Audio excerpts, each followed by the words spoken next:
I was 23, recently graduated with honors, employed at a well-known accounting firm in downtown Dallas, and, by most measures, successful. But every morning, as I buttoned up my blazer and stepped into heels that pinched slightly more than they should have, I felt like I was slipping into someone else's costume. It was perfectly tailored, professional, even admired, but not mine. I didn't always feel that way. In high school, I was the planner, the organized one, the overachiever who had her whole life mapped out by the age of 15. I wanted to make my parents proud, and in my family, that meant stability, structure, and success. My father, a retired military officer, always valued discipline and dedication. My mother, a nurse, worked long shifts and took pride in her resilience. To them, a good career, something respectable, secure, and upwardly mobile, was the dream. So I borrowed that dream. I convinced myself that I wanted it too.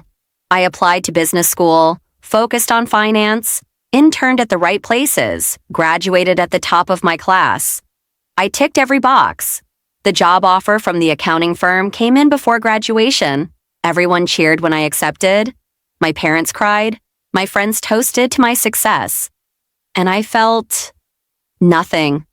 Or maybe it was something quiet and unsettling, like a whisper I couldn't quite hear yet. The first few weeks of work were overwhelming in all the ways I expected.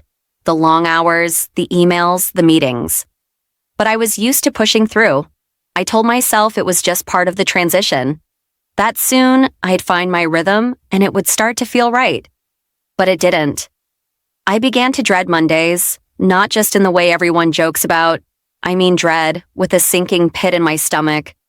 I'd stare at spreadsheets and feel my chest tighten, not from the workload, but from the realization that I didn't care. I wasn't curious about the reports I was analyzing. I wasn't excited about the promotions other analysts talked about. And worst of all, I was afraid to say it out loud. Because how could I admit I hated a job people would kill for? How could I tell my parents that the life they'd worked so hard to help me build, the life I told them I wanted, wasn't making me happy? So I kept going.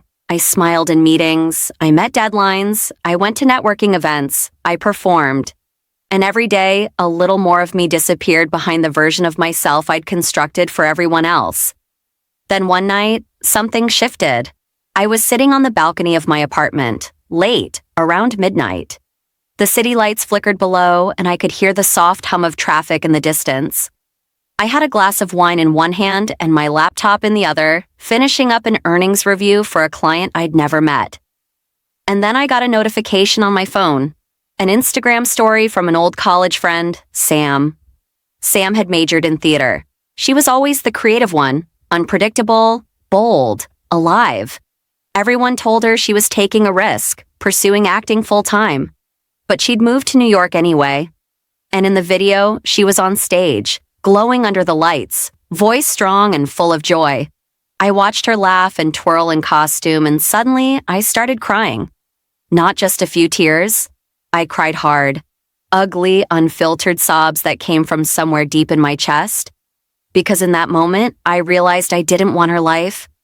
But I wanted to feel the way she looked. Free. Fulfilled. Alive. That night, I couldn't sleep.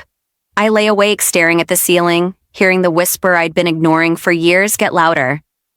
Whose life are you living? Over the next few weeks, I started journaling every morning before work. Just 10 minutes with a cup of coffee. I didn't filter myself. I just wrote. About what I liked, what I hated, what made me curious. And something began to emerge. A pattern. I had always loved stories. As a kid, I used to write little plays for my cousins to perform. In high school, I kept a blog that I secretly updated late at night.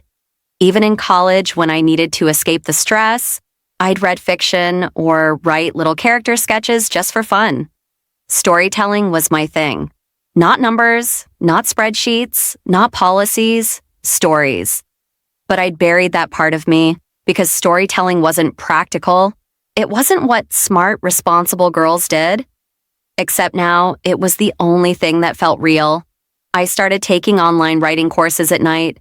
I didn't tell anyone. I treated it like a secret affair, something just for me. And with each paragraph I wrote, each feedback session I joined, I felt more like myself than I had in years. Eventually, I started submitting short pieces to websites and small publications. Some got rejected, a few got accepted. But the act of writing, of creating something from my own voice, was enough to keep me going. Then came the moment I knew things had to change. One afternoon, my manager called me in for a review. She was kind and complimentary, said I had great potential, asked if I was interested in training for a senior analyst role.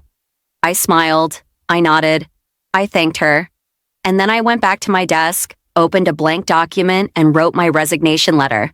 I didn't send it right away. I sat with it for a week, talked it through with a therapist I had recently started seeing. She asked me, "What's scarier, leaving or staying?" And my answer, without hesitation, was staying. So I left. My parents were stunned. My dad didn't speak to me for a week. My mom was gentler, but I could hear the worry in her voice. "Are you sure?" she asked. I wasn't, not completely. But I knew I couldn't keep living a lie. I got a part-time job at a local bookstore to cover rent. I kept writing. I freelanced. I pitched articles. I started a podcast about finding your creative voice in a world that prioritizes productivity over passion. It wasn't glamorous. It was hard. There were days I doubted myself, nights I questioned whether I'd made the biggest mistake of my life. But then there were moments, quiet, powerful moments, when I'd get a message from a listener saying my words helped them take a leap.